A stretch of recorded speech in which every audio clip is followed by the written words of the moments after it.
সাধারণ গণিত। দেখো, অর্ধ বার্ষিক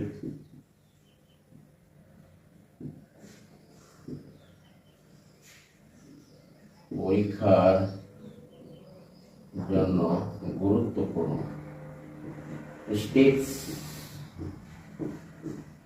দেখো এবং প্রশ্নগুলো অনুসরণ করো। একটি সুষম পঞ্চভুজের আজকের প্রশ্ন হচ্ছে, ধরো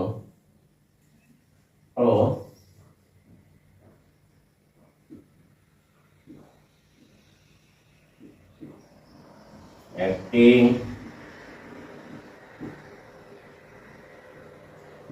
সুষম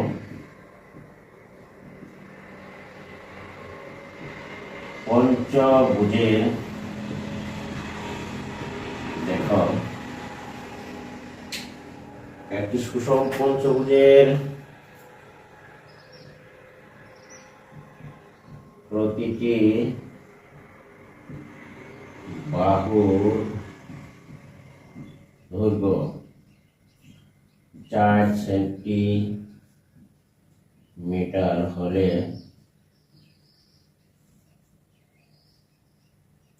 এর ক্ষেত্রফল নির্ণয় করো।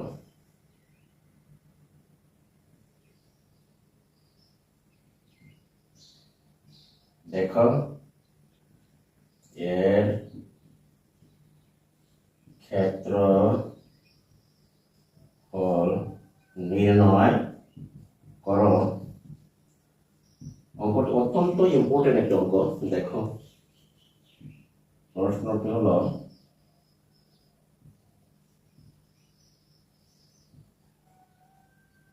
বাস এখানে প্রশ্নটি হলো যে একটি সুষম পঞ্চভুজের প্রতি বাহুর দৈর্ঘ্য 4 সেন্টিমিটার হলে এর ক্ষেত্রফল নির্ণয় করো।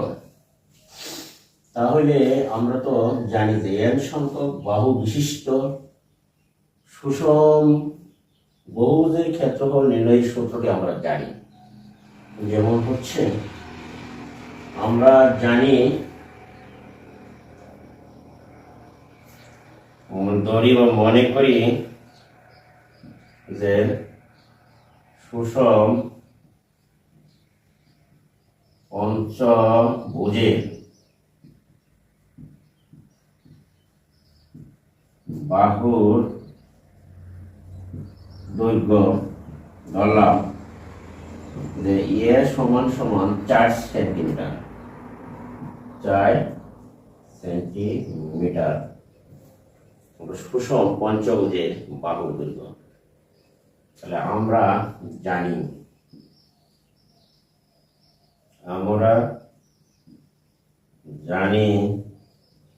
যে n সংখ্যক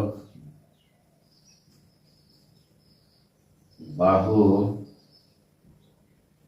বিশিষ্ট বাহু, n সংখ্যক বাহু বিশিষ্ট বহুভুজের ক্ষেত্রফল, বহুভুজের ক্ষেত্রফল সূত্র হচ্ছে তোমার যে n square by 4 cot 180 degree by n। আশা করি প্রিয় শিক্ষার্থীরা তোমরা এটি বুঝতে পেরেছো। সূত্রটি n square by 4 cot 180 degree by n। তাহলে আমরা যদি এখানে 5 সংখ্যক অর্থাৎ পঞ্চভুজে 5 সংখ্যক বাহু বিশিষ্ট বহুভুজের ক্ষেত্রফল নির্ণয় করি, তাহলে আমরা লিখতে পারি যে এখানে n হলো তোমার বাহুর সংখ্যা। বাহুর সংখ্যা হচ্ছে কত, যেহেতু বহুভুজের এটা পঞ্চম ভুজ, তাহলে 5 হবে n এর সংখ্যা। এর মান 4, আর cot এখানে হচ্ছে তোমার 100, n এর মান হচ্ছে তোমার 5, আর n বা 180, ভাগ দিলে হয়, দেখো 4 4 এখানে 16, কাটাকাটি করলে যায় 4 4 16, এখানে হচ্ছে কট 5 দা কাটলে 3 5 15, 4 3 5 6 30, 36 বা 4 5 20, এখানে কট 36 ডিগ্রি। তাহলে আমরা জানি যে কট 36 ডিগ্রি মান 1.37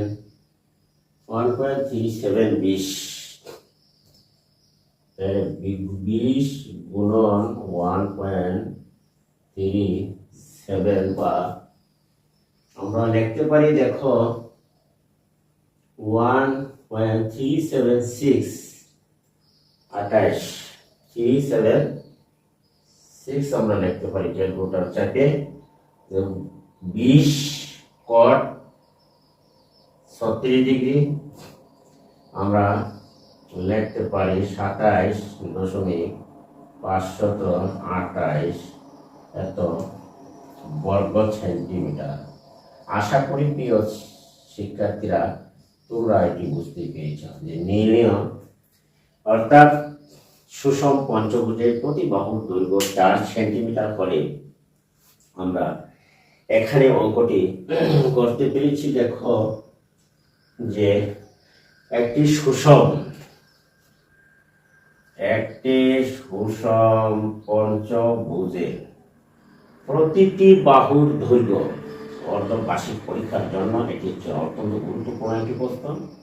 যে একটি সুষম পঞ্চভুজের প্রতি বাহুর দৈর্ঘ্য, পঞ্চভুজ বলতে আমরা বুঝি যেমন তুমি মনে করো যে 1 2 3 4 মনে করো এইরকম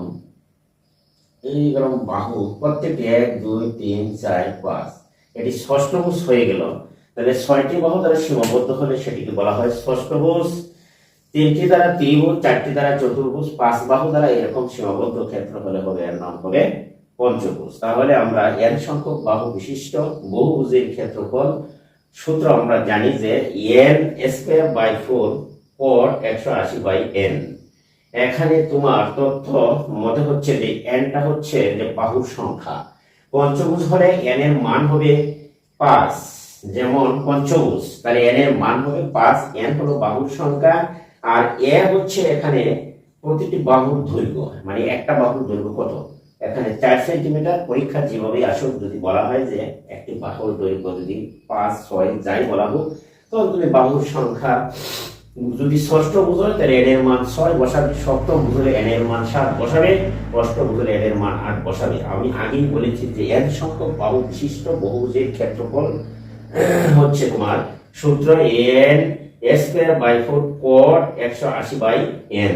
তাহলে আমরা n এর মান, যেহেতু পঞ্চভুজ, তাহলে n এর মান আমরা এখানে বসিয়েছি তোমার 5, আর প্রতি বাহুর দৈর্ঘ্য হলো এর উপরে যেহেতু বর্গ, তাহলে 4 সেন্টিমিটার প্রতি বাহুর দৈর্ঘ্য, তাহলে কোণ স্কয়ার 4 4 16, কাটলে 4 দ্বারা 4, আর এখানে 80, 180 কে 5 দ্বারা ভাগ করলে 36 কটের মান হচ্ছে আমরা ক্যালকুলেটর থেকে পেয়েছি। দেখো 20 গুণন 1.736। যেহেতু এখানে আরেকটি কথা আছে যে cot 36 ডিগ্রির মান কিন্তু আমরা ক্যালকুলেটর থেকে পেয়েছি। ক্যালকুলেটর থেকে কিভাবে পেয়েছি সেটা হচ্ছে তোমার যে cot 36 ডিগ্রি আমরা tan কিন্তু মান ক্যালকুলেটরের বাটনের উপরে দেওয়া আছে, কিন্তু cot এর মান নেই। আমরা tan এর মান বের করে সেটাকে ইনভার্স করেছি, তখন 1.376 এবং 20 এর সাথে গুণ করে 27.552 এত বর্গ সেন্টিমিটার পেয়েছি। আশা করি প্রিয় শিক্ষার্থী বন্ধুরা তোমরা এটি বুঝতে পেরেছ, এবং আমি যাব অন্য আরেকটি অঙ্কের সমাধানের জন্য। এটি আশা করি যে তোমরা সবাই বুঝতে পেরেছ। অঙ্কটি একটু কঠিন হলেও এই ধরনের অঙ্ক পরীক্ষায় আসার সম্ভাবনা রয়েছে ইনশাআল্লাহ। আজকে আমি এখান থেকে চলে যাচ্ছি আরেকটি অঙ্কে। তাহলে চলো আমরা অন্য আরেকটি অঙ্কের সমাধানে যাই। এটি ছিল তোমার 3 নম্বরের মনে করে প্রশ্নে। এখন আমরা এটিকে মুছে নেই। দেখো অন্য আরেকটি প্রশ্নে আমরা যাই।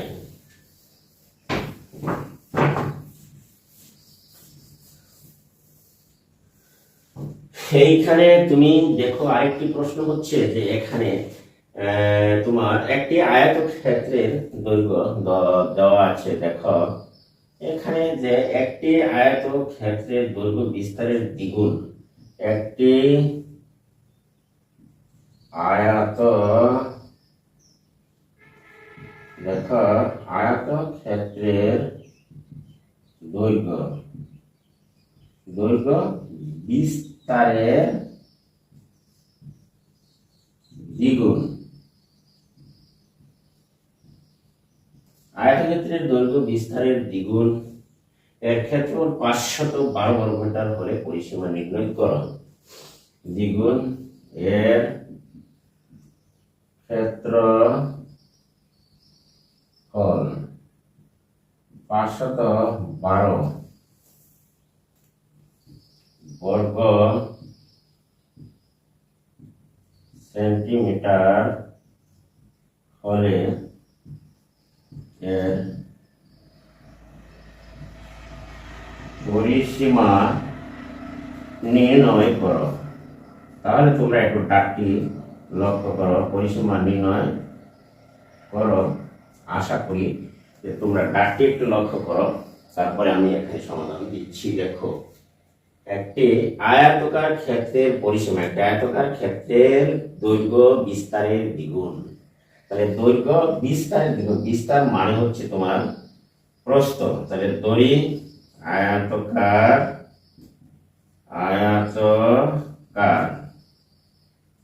ক্ষেত্রের তোমার প্রস্থ প্রস্থ বা বিস্তার ধরে নেও x সেন্টিমিটার ধরে নিলাম, এবং আয়তাকার ক্ষেত্রের দৈর্ঘ্য হচ্ছে বিস্তারের দ্বিগুণ। তাহলে বিস্তার যদি x হয়, দৈর্ঘ্য হবে 2x। আশা করি তোমরা এটি বুঝতে পেরেছো। ধরলাম যে একটি আয়তাকার ক্ষেত্র, এরকম যে আয়তাকার যদি এই ক্ষেত্রটির দেখো দৈর্ঘ্য যদি x বা বিস্তার x হলে আর এর ডবল হচ্ছে দৈর্ঘ্য হবে দ্বিগুণ। তাহলে দ্বিগুণ হলে এই আয়তাকার ক্ষেত্রের চতুর্দিকে তোমার কি করতে হবে, পরিসীমা। তার মানে হলো আয়তাকার ক্ষেত্রে চতুর্দিকে বের বা বাড়ির বাউন্ডারি তোমার নির্ণয় করতে হবে। চতুর্দিকের দৈর্ঘ্যের সমষ্টি হচ্ছে তোমার আয়তাকার ক্ষেত্রের পরিসীমা।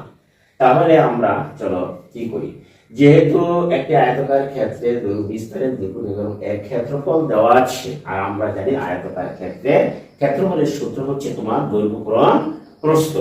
তাহলে এখানে আমরা ধরি অতএব আয়তাকার ক্ষেত্রের দেখো আয়তাকার ক্ষেত্রের ক্ষেত্রফল সূত্র আমরা জানি দৈর্ঘ্য গুণ প্রস্থ।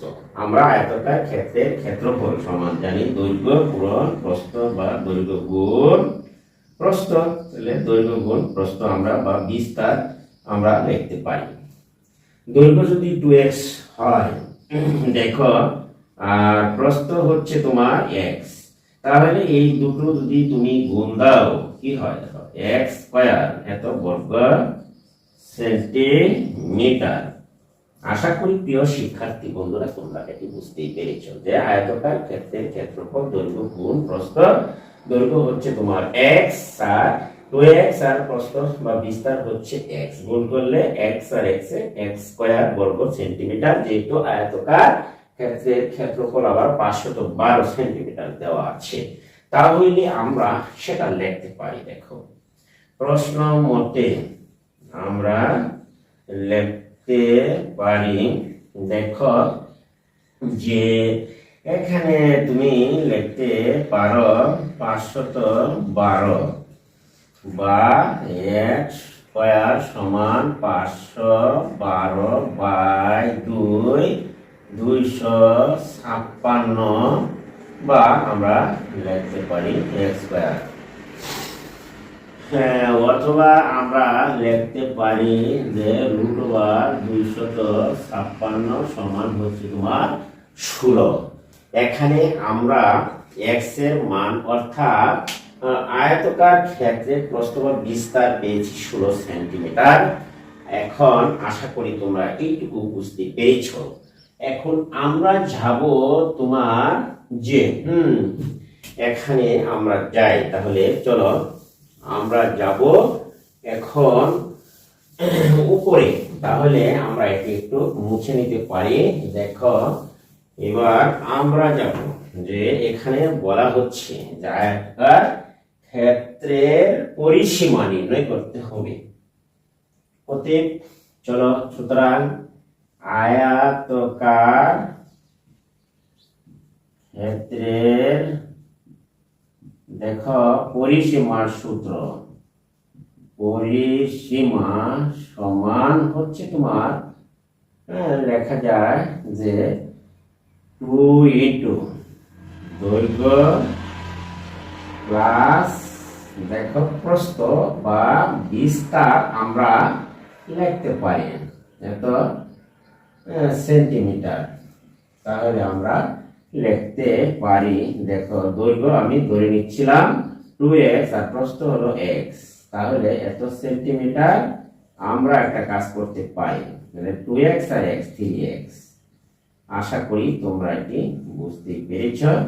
তাহলে 3 দুগুণে 6x, আয়তকার ক্ষেত্রের পরিসীমা হচ্ছে 6x। তাহলে আমি গুণ করি x এর মান আমরা যেহেতু পেয়েছি 16, তাহলে বসিয়ে দেবো 5×9=696 সেন্টিমিটার।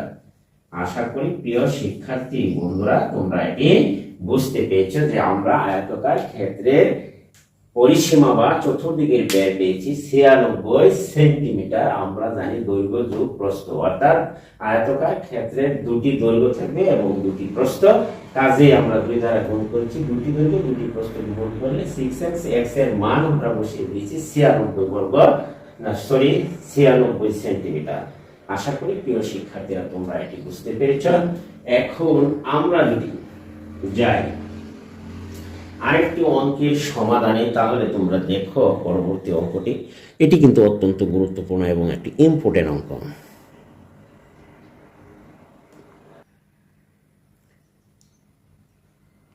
এখন আমরা যাব অন্য আরেকটি অঙ্কের সমাধানে। তাহলে চলো আমরা একটু মুছে নেই। এইখান থেকে আমরা এটি মুছে নিলাম। তাহলে অন্য অঙ্কটি হচ্ছে তোমার নম্বরে যে থাকবে প্রশ্নে, দেখো আমরা সেটি কিন্তু 52, 47, 60, 52, 47, 60, এরপরে হচ্ছে 59, 55, 52, 59, 55, 52, এরপরে হচ্ছে 53, 56, 61, 53, 56, 61, 70, 45, 61, 70, 45 এর গড় নির্ণয় করো। এর গড় নির্ণয় করো। তাহলে আমরা জানি নির্ণয় গড়, গড় হচ্ছে যে নির্ণয় গড় সমান আমরা লিখতে পারি যে রাশি সমষ্টি, রাশি সমষ্টি বাই রাশির সংখ্যা, বাই রাশির সংখ্যা। তাহলে তোমরা এখানে দেখতেই পাচ্ছ যে রাশির সংখ্যা 1, 2, 3, 4, 5, 6, 7, 8, 9, 10, 11। তাহলে রাশির সংখ্যা হলো তোমার 11 আর রাশি সমষ্টি। তোমরা এই সংখ্যাগুলো সবটি যোগ করে ফেলো, তাহলে তোমরা এর সংক্ষিপ্তভাবে গড়ের নির্ণয় করতে পারবে।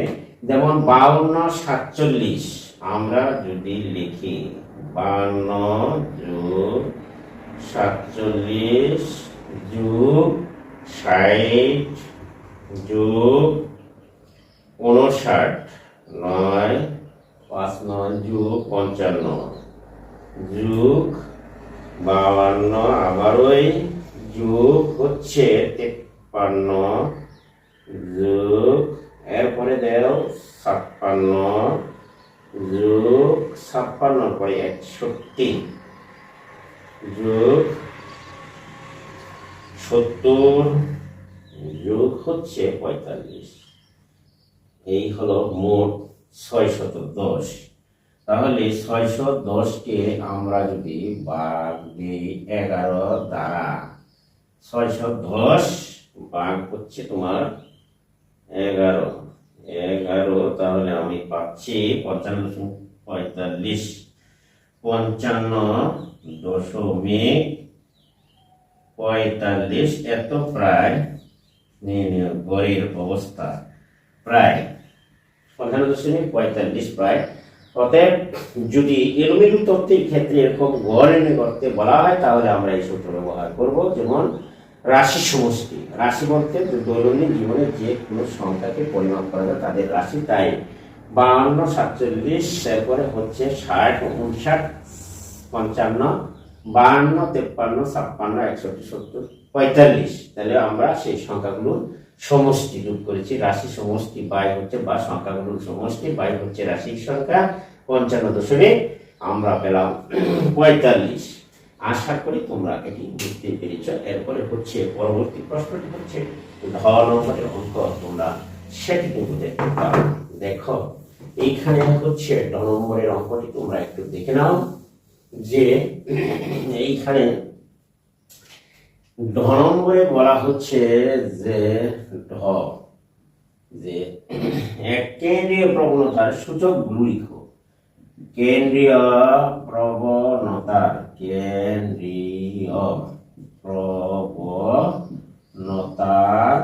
সূচক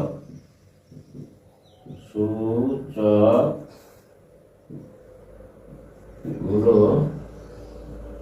লিখো।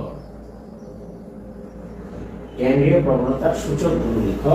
এখানে প্রশ্নটি হলো তোমার যে কেন্দ্রীয় প্রবণতা সূচকগুলি লেখো। কেন্দ্রীয় প্রবণতা বলতে আমরা বুঝি যে তথ্য বা উপাত্ত সমূহ কেন্দ্রীয় মানের দিকে পুঞ্জীভূত হওয়ার ঘটনাকে বলা হয় কেন্দ্রীয় প্রবণতা।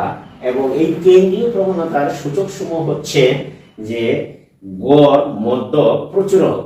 গড়, মধ্যক, প্রচুরক হচ্ছে কেন্দ্রীয় প্রবণতার সূচক। সুতরাং কেন্দ্রীয় উত্তর হচ্ছে তোমার যে কেন্দ্রীয় প্রবণতার সূচক সমূহ হচ্ছে, দেখো সূচক গুলো হলো, এক নম্বরে হচ্ছে তোমার কেন্দ্রীয় প্রবণতার সূচক গুলো হলো, দেখো এখানে আমরা লিখতে পারি 1 গড়, 2 হচ্ছে মধ্যক, 3 হচ্ছে তোমার প্রচুরক। এই হলো তোমার কেন্দ্রীয় প্রবণতার সূচকগুলো। লিখতে তুমি এটাকে গড় অথবা গাণিতিক গড় লিখতে পারো। গাণিতিক গড় লিখতে পারো। আশা করি প্রিয় শিক্ষার্থীরা তোমরা এটি বুঝতে পেরেছ। এটি সংক্ষিপ্ত প্রশ্ন উত্তরের জন্য একটি অত্যন্ত গুরুত্বপূর্ণ একটি প্রশ্ন, সেটি কিন্তু আমরা আজকে এখানে সমাধান করছি।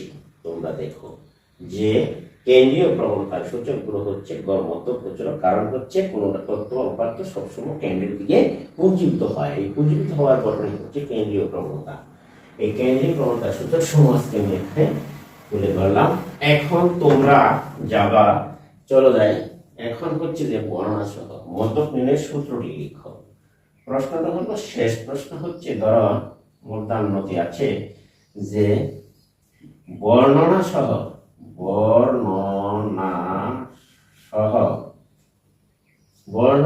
মধ্যক নির্ণয়ের সূত্রটি লিখো। বর্ণনা সহ মধ্যক নির্ণয়ের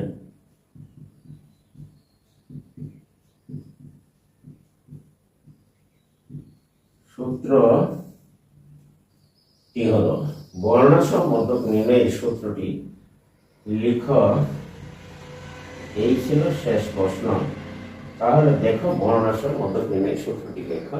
অতএব মধ্যক নির্ণয়ের সূত্র আমরা জানি, মধ্যক equal to L plus N by two minus FC গুণন এইচ বাই এফ এম। এই হলো তোমার মধ্যক নির্ণয়ের সূত্র, আমরা সবাই জানি। এখানে বর্ণনা হচ্ছে প্রতীকের বর্ণনা বা অর্থ। বর্ণনা প্রতীক। এখানে দেখো এল ইকুয়াল টু হচ্ছে শ্রেণীর নিম্ন সীমা, শ্রেণীর নিম্ন সীমা। এগুলো কিন্তু পরীক্ষায় আসে, খুবই ইম্পর্টেন্ট। এবং এন সমান হচ্ছে গণসংখ্যার অর্ধেক, এন বাই টু সমান হলো যে মোট গণসংখ্যার মোট সংখ্যার অর্ধেক। তাহলে আশা করি যে এন হচ্ছে মোট গণসংখ্যার অর্ধেক, আর এফ সি হল সমান ক্রমযোজিত গণসংখ্যা। এফ সি হচ্ছে ক্রমযোজিত মধ্যক শ্রেণীর পূর্ববর্তী শ্রেণীর ক্রমযোজিত গণসংখ্যা। এখানে এফ সি মধ্যক শ্রেণীর পূর্ববর্তী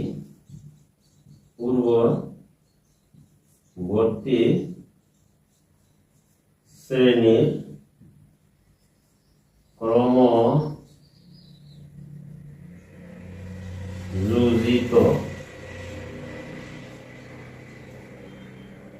গণসংখ্যা। মধ্যক শ্রেণীর পূর্ববর্তী শ্রেণীর ক্রমযোজিত গণসংখ্যা। আর এইচ হচ্ছে শ্রেণী ব্যবধান, এইচ সমান হচ্ছে শ্রেণী ব্যবধান বা ব্যক্তি, শ্রেণী ব্যক্তি। আর এফ এম মধ্যক শ্রেণীর, তোমার এফ এম সমান হচ্ছে মধ্যক শ্রেণীর গণসংখ্যা, মধ্যক শ্রেণীর গণসংখ্যা। আশা করি প্রিয় শিক্ষার্থী বন্ধুরা তোমরা এটি বুঝতে পেরেছ। আজকে আমি মধ্যক নির্ণয়ের সূত্রটি লিখলাম এবং এখানে এই সূত্রের বর্ণনা হচ্ছে এল হচ্ছে শ্রেণীর নিম্ন সীমা অর্থাৎ লোয়ার লিমিট, আর এন বাই টু হচ্ছে, এন হলো যে মোট গণসংখ্যা, এই মোট গণসংখ্যার অর্ধেক এন বাই টু হচ্ছে N by two. F C হচ্ছে মধ্যক শ্রেণীর পূর্ববর্তী শ্রেণীর ক্রমযোজিত গণসংখ্যা, আর এইচ হচ্ছে শ্রেণী ব্যক্তি বা ব্যবধান, আর এফ এম হচ্ছে মধ্যক শ্রেণীর গণসংখ্যা। আশা করি প্রিয় শিক্ষার্থী বন্ধুরা তোমরা এটি বুঝতে পেরেছ এবং আমার ভিডিও যদি তোমাদের কাছে ভালো মনে হয় এবং উপকারী মনে হয় থাকে তাহলে অবশ্যই আমার চ্যানেলটিকে সাবস্ক্রাইব করবো এবং পাশে থাকা বেল আইকনটি অন করে দিবা এবং ভিডিওটি অবশ্যই বন্ধু বান্ধবের কাছে শেয়ার করে দিবা। একটি কমন একটি লাইক অবশ্যই করে যাবা। আজকে আমি এখান থেকে বিদায় নিলাম। আল্লাহ হাফেজ। সকলেই ভালো এবং সুস্থ থাকো।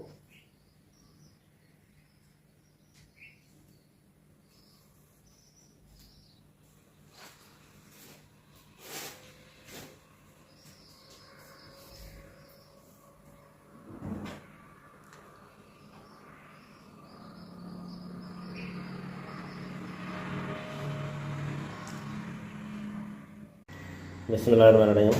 শুরু করছি পরম দয়ালু আল্লাহ তাআলার নামে। আজকে আমি সাধারণ গণিত অর্ধবার্ষিক পরীক্ষার জন্য গুরুত্বপূর্ণ টিপস নিয়ে এসেছি।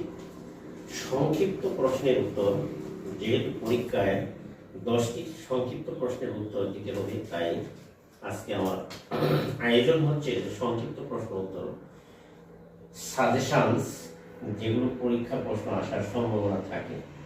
যেমন গতকালকে আমরা করেছিলাম চ পর্যন্ত, আজকে একটি 6 নম্বরের অঙ্ক। দেখো একটি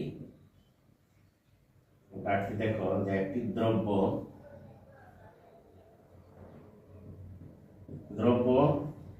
ক্রয় করে ক্রয় করে 25% ক্ষতিতে বিক্রি করা হলো। 25% ক্ষতিতে দেখো বিক্রয় করা হলো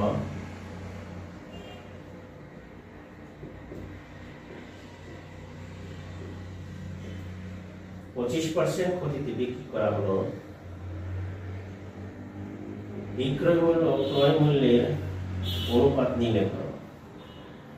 বিক্রয় মূল্য ও ক্রয় মূল্যের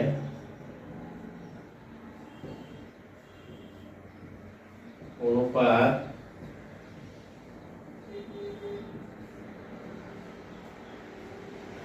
নির্ণয় করো। একটি বৃত্তের ক্ষেত্রফল একটি বর্গক্ষেত্রের ক্ষেত্রফলের সমান হলে পরবর্তী অঙ্ক। তাহলে চলো আমরা আগে এটি সমাধান করি। ধরি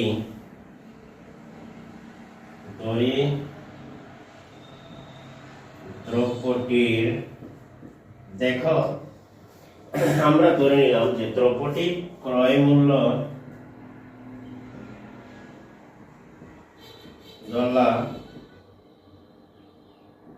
$100 টাকা, ক্রয় মূল্য 100 টাকা এবং 25% ক্ষতিতে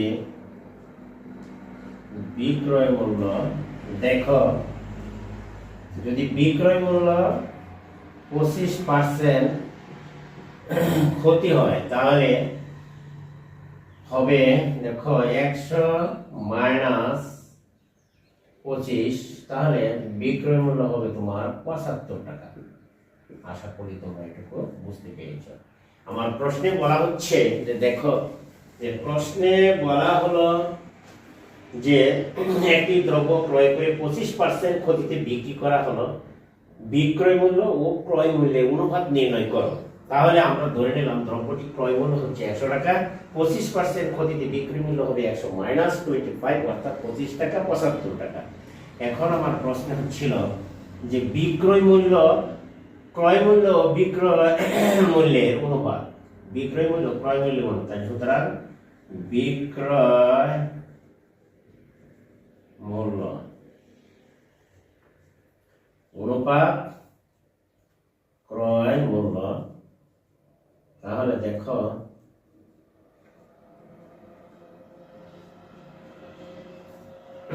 মূল্য, বিক্রয় মূল্য 75, ক্রয় মূল্য হচ্ছে তোমার 100। তাহলে 25 দ্বারা যদি ভাগ করা হয় প্রত্যেকটা অনুপাতকে, তাহলে দেখো কত হয়। 25 দ্বারা ভাগ করলে 3 25 75 আর 4 25 হচ্ছে 100। সুতরাং 25 দ্বারা ভাগ করে, 25 দ্বারা উভয় পক্ষকে ভাগ করে অনুপাতে 25 দ্বারা ভাগ করে আমরা লিখছি। সুতরাং নির্ণয় অনুপাত, অতএব নির্ণয় অনুপাত আমরা পেলাম 3:4। This is answer. আশা করি প্রিয় শিক্ষার্থীরা তোমরা এটি বুঝতে পেরেছ। ক্রয় মূল্য এটি হলো শর্ট প্রশ্ন, তুমি এটি করলে 2 নম্বর পাবে ইনশাআল্লাহ। এরপরে দেখো পরবর্তী প্রশ্নটির উত্তর আমি এখানে করার চেষ্টা করছি। একটি বৃত্তের ক্ষেত্রফল একটি বর্গক্ষেত্রের ক্ষেত্রফলের সমান হলে, তাহলে দেখো বলা হচ্ছে যে একটি বৃত্তের ক্ষেত্রফল একটি বর্গক্ষেত্রের ক্ষেত্রফলের সমান। তাহলে আমরা দেখো যে বৃত্তের ক্ষেত্রফল হচ্ছে পাই আর স্কয়ার, ডাকটি হচ্ছে একটি বৃত্তের ক্ষেত্রফল একটি বর্গক্ষেত্রের ক্ষেত্রফলের সমান। তাহলে চলো আমরা এটাকে মুছে নেই। পরবর্তী অঙ্কে আমরা যাচ্ছি, এটি মুছে নিলাম। দেখো এখানে আমরা এটি মুছে নেই। যখন একটি বৃত্তের ক্ষেত্রফল, পরবর্তী দাগটি দেখো, একটি বৃত্তের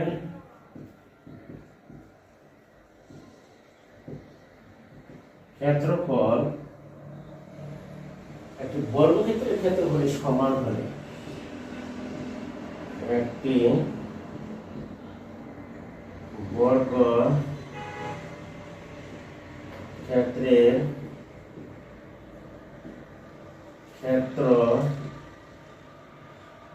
ক্ষেত্রফলের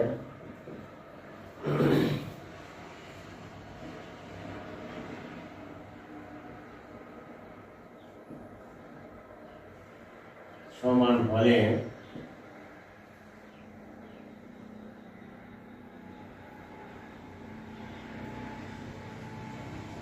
এদের পরিসীমার অনুপাত নির্ণয় করো। এদের পরিসীমার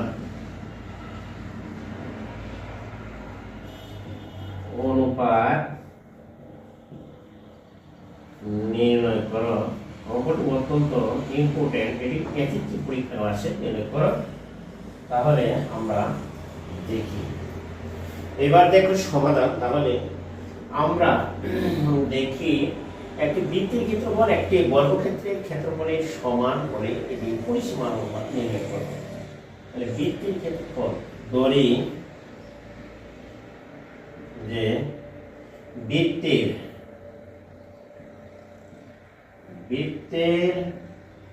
ব্যাসার্ধ আর, অতএব বৃত্তের পরিধি, একটি বৃত্তের ক্ষেত্রফল বর্গক্ষেত্রের ক্ষেত্রফলের সমান হলে এটি পরিসীমার অনুপাত নির্ণয় করা হবে। অতএব বৃত্তের ব্যাসার্ধ আর, অতএব বৃত্ত এবং বর্গক্ষেত্রের বাহুর দৈর্ঘ্য এ হলে এবং বর্গ ক্ষেত্রের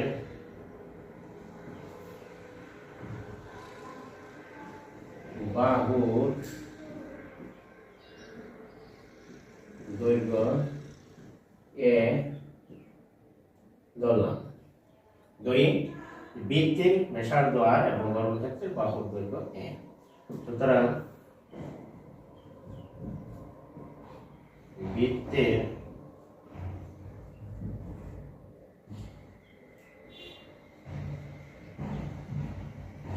ক্ষেত্রফল পাই আর স্কয়ার এবং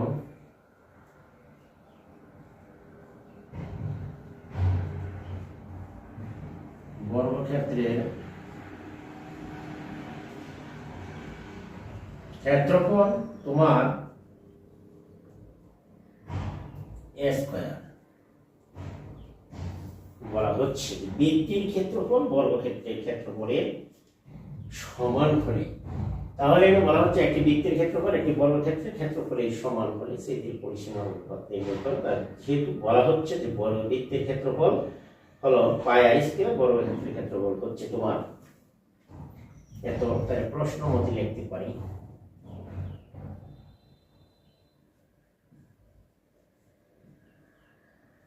square equal to pi R square.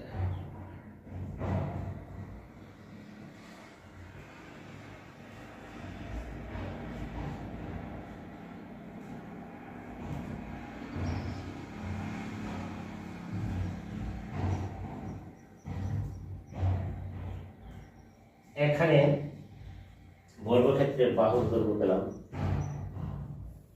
তোমার এ সমান এত।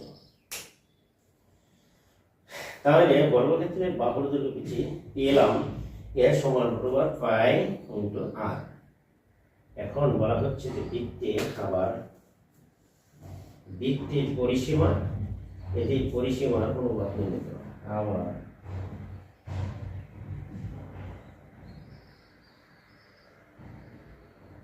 বৃত্তের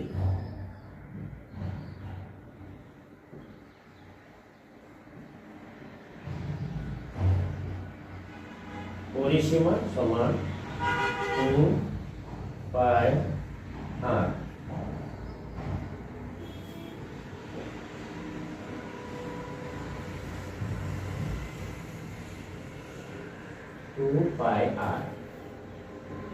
এবং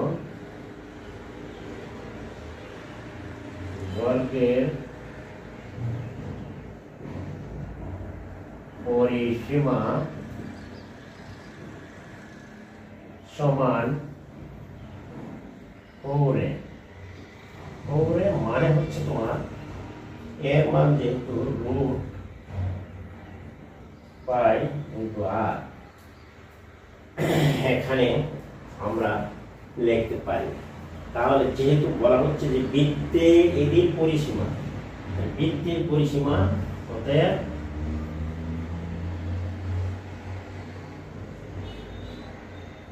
বৃত্তের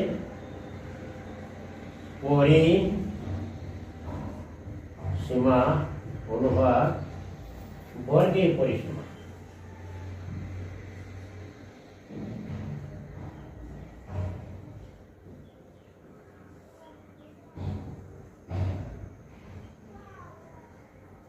পরিসীমা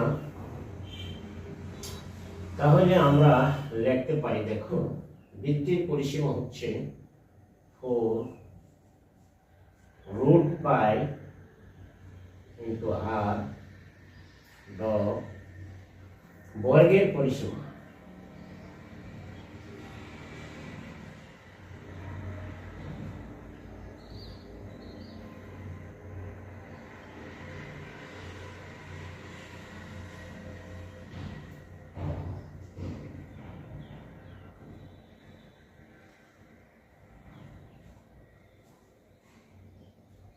বর্গের পরিসীমা হলো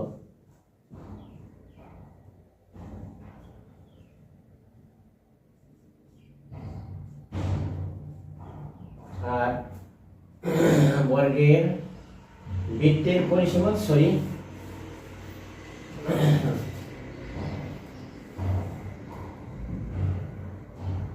বৃত্তের পরিসীমা হচ্ছে 2 পাই আর এবং বর্গের পরিসীমা 4 পাই আর। তাহলে কাটাকাটি করলে দেখো পাই। এখন যদি আমরা সেটি অনুপাত করি তাহলে দেখো পূর্ব রাশি উপরে যায় পাই আর 4 পাই আর নিচে আসে, তাহলে 2টা কাটলে 2 গুণে 4। তাহলে আমরা লিখতে পারি, দেখো আমরা উপরে চলে যাই, এখান থেকে যদি আমরা উপরে চলে যাই তাহলে দেখো আমরা লিখতে পারি, এইখানে লিখতে পারি উপরে রয়ে গেল তোমার পাই আর নিচে আছে রুট পাই 2 রুট পাই। তাহলে আমরা লিখতে পারি পাই অনুপাত 2 রুট পাই। আশা করি শিক্ষার্থীরা তোমরা কি বুঝতে পেরেছ। এই ছিল নির্ণয় অনুপাত। অতএব নির্ণয়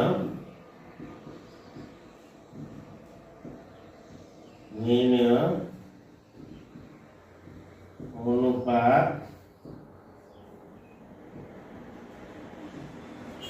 পাই 2 রুট পাই।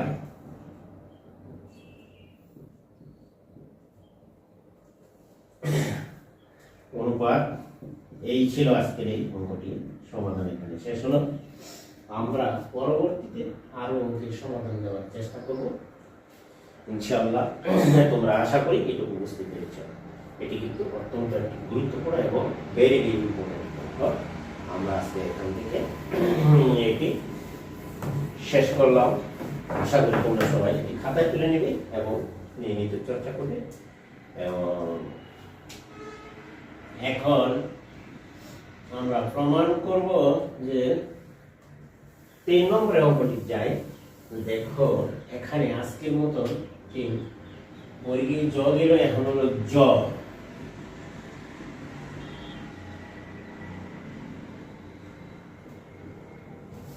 দেখো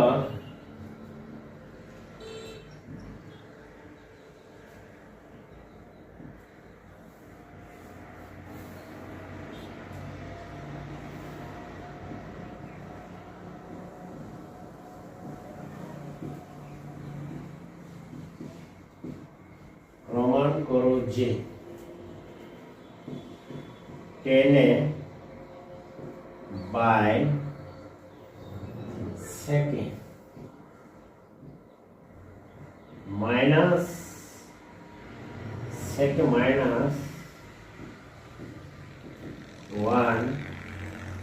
1 হচ্ছে তোমার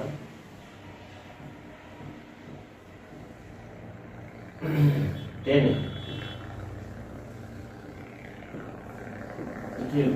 জিরো দেখাতে হবে।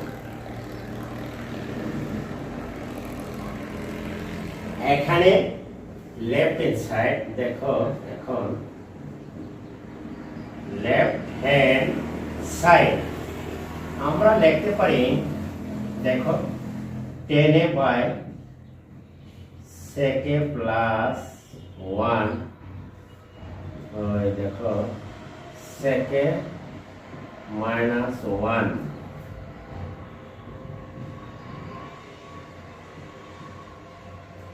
তাহলে আমরা লিখতে পারি 10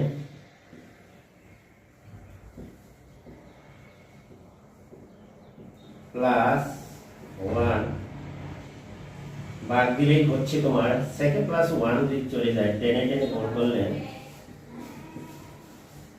10 স্কয়ার সেকে 10 গেলে সেকে where minus 1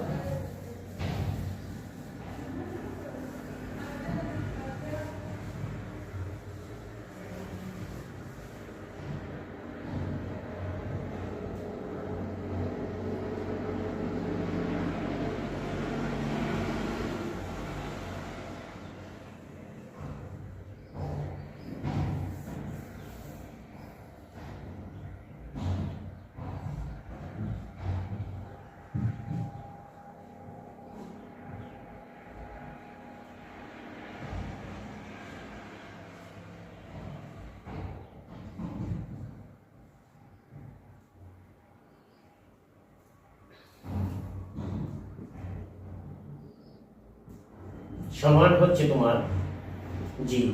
10 স্কয়ার মাইনাস হচ্ছে তোমার 10 স্কয়ার, তাহলে 10 স্কয়ার থেকে 10 স্কয়ার চলে গেলে থাকে 0। তাহলে উপরে হর যদি লব 0 হর যদি থাকে তাহলে 0 ভাগ করলে 0 0, তাহলে লেফট হ্যান্ড সাইড সমান রাইট হ্যান্ড সাইড। সুতরাং আমরা লিখতে পারি লেফট হ্যান্ড সাইড সমান হচ্ছে তোমার রাইট হ্যান্ড সাইড। এটি আমরা সূত্র প্রয়োগ করেছি, তোমরা দেখো যে সেকে প্লাস 1 আর 10 সেকে মাইনাস 1/10, তাহলে এখানে রসাগু হচ্ছে 10 ইন্টু সেকে প্লাস 1। এই 10 ইন্টু সেকে প্লাস 1 রসাগু হচ্ছে, তাহলে আমরা যদি রসাগু এটুকু ভাগ করলে এটুকু চলে যায়, তাহলে এইটুকু যদি চলে যায় থাকছে 10, এই 10 গুণ করলে উপরে হবে 10 স্কয়ার, আর যেহেতু 10 এর সাথে 10 ভাগ গেলে কাটা থাকে সেকে প্লাস 1 আর হলো সেকে মাইনাস 1, গুণ করলে হয় তোমার যে sec স্কয়ার মাইনাস 1, অর্থাৎ a plus b into a minus b সূত্র আমরা প্রয়োগ করেছি এখানে। তাহলে তুমি দেখো যে এখানে আমরা লিখতে পারি, এখানে দেখো যে এই 10 স্কয়ার থেকে 10 স্কয়ার বাদ গেলে 0, তাহলে উপরে লব 0 হর যদি থাক তাহলে সব হচ্ছে 0। সুতরাং এটি সমান রাইট হ্যান্ড সাইড 0 যেহেতু, অতএব লেফট হ্যান্ড সাইড সমান রাইট হ্যান্ড সাইড।